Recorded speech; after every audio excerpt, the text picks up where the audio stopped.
और मैं retired rear admiral Faisal Shah साहब ने ज्वाइन किया है। फैसल शाह साहब, इस वक्त अमेरिका ने जो ब्लॉकेट किया हुआ है उसके मुतालिक एक राय तो ये है कि ये सिर्फ पॉस्चरिंग है, इससे कुछ भी नहीं होगा बल्कि हालात डीएस्केलेट होंगे। दूसरी तरफ जितनी प्रेजेंस इस वक्त अमेरिका की वहाँ पर आ गई है, जो नाका या कॉन्टिनेंटल ब्लॉकेट उन्होंने करने की कोशिश की है वहाँ पे, उसमें उनके कम से कम 12 गाइडेड मिसाइल, डिस्ट्रॉयड एंड फ्रीगेट्स जो बराह रास्त नाकाबंदी की लाइन पर मौजूद हैं। इसके अलावा अमरीकी जंगी समुद्रों के मखसूस रास्तों पर चौक पॉइंट्स खड़े कर दिए उन्होंने। और ये जहाज़ रिडार, मिसाइल और तोपों से लेस हैं, किसी भी टैंकर को रोक सकते हैं। 2 बड़े त्यारा बरादर जहाज़ इब्राहिम लंकन बहरा अरब और खलीज अमान में तैनात हैं, जो मॉनिटरिंग करेंगे। इनका काम यह है कि जहाज़ों को फ़ज़ाई तहफ़्फ़ुज़, एयर कवर प्रोवाइड किया जाए, ज़रूरत पड़ने पर हमले के लिए तैयार रहें। खलीज के अंदर यूएई और सऊदी अरब के बहरी जहाज़ लॉजिस्टिक मदद और पेट्रोलिंग के लिए इस्तेमाल हो सकते हैं, ताकि अमरीकी जहाज़ों पर बोझ कम पड़े। और अमरीकी बहरिया पीर से इन तमाम बहरी जहाज़ों को रोकेगी जो बंद। तो ये तमाम तैयारी के साथ अमेरिका उतरा है, तो इसको आप किस तरह देखते हैं सर? ये क्या होगा यहाँ पे? बढ़ेंगे मामला या घटेंगे वॉर के? फैसल शाह साहब।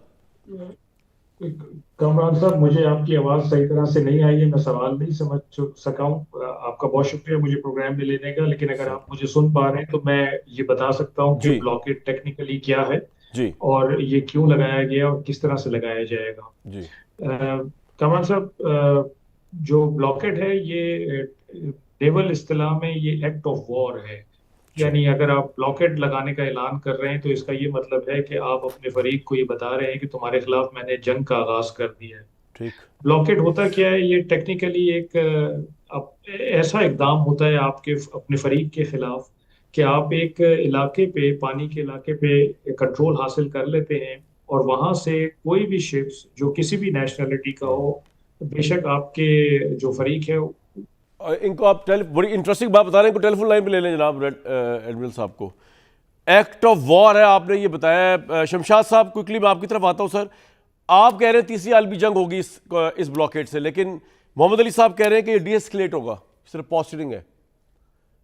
शमशाद साहब। देखिए, डी एस्केलेशन तो हो गई थी जब मुज़ाकरात का एक राउंड हो गया था। ठीक है। बड़ा पॉजिटिव माहौल था, हर चीज अच्छी नजर आ रही थी।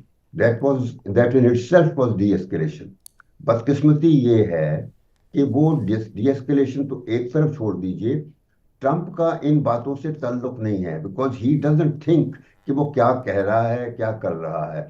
और उसने जो ये ब्लॉकेट का सिलसिला शुरू किया है, ये तो एडमिरल ने तो बात साफ कर दी है। मैंने तो कहा था ना कि इम्कान है थर्ड जंग का। ये तो act act of of war तो शुरू हो गया है।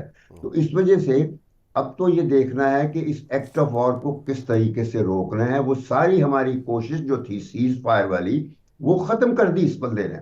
और ये ट्रंप का इस वक्त सिचुएशन ये है कि आलमी सतह पर सिस्टम को, जो आलमी सिस्टम है, उन्हें ये सोचना होगा कि किसी सुपर पावर का कोई पागल आदमी आ जाए जो फैसले इतने यानी तबाहकुन फैसले कर रहा है, उसको किस तरह इक़्तिदार से रिमूव किया जा सकता है। ये आलमी सिस्टम को अब करना पड़ेगा, क्योंकि अमेरिका के सिस्टम को इसने टोटली गिरवी रखा हुआ है, जो शिकंजे पे जोड़ रखा है इस बंदे ने। ठीक ना ठीक वो ठीक। सुप्रीम कोर्ट कोई फैसला करता है, ना कांग्रेस करती है, ना सेनेट। अब तक he should have been impeached because he doesn't deserve to be the president of the super power of United States of America. अब वो सुपर पावर नहीं रहा, वो अकेला हो गया है। यूरोप सारा छोड़ गया है, नेटो छोड़ गया है, दुनिया में कोई बंदा, एक भी मुल्क उसकी सपोर्ट नहीं कर रहा। ये अमेरिका है। अमेरिका ऑलरेडी एक नया वर्ल्ड ऑर्डर इमर्ज हो चुका है। इस वक्त चाइना और रशिया इस वक्त फ्रंट लाइन पे हैं, और बाकी पाकिस्तान इस वक्त उभर रहा है एक तरीके से। और इंशाल्लाह जिस तरीके से होना चाहिए, अगर पाकिस्तान ने वो रोल प्ले किया, बिलखसूस इस खलीजी रियासतों के साथ नेगोशिएट करके, राइट। तो ये सारे मसले का परमानेंट हल पाकिस्तान पैदा कर सकता है बिल्कुल ठीक सर। नेगोशिएशन।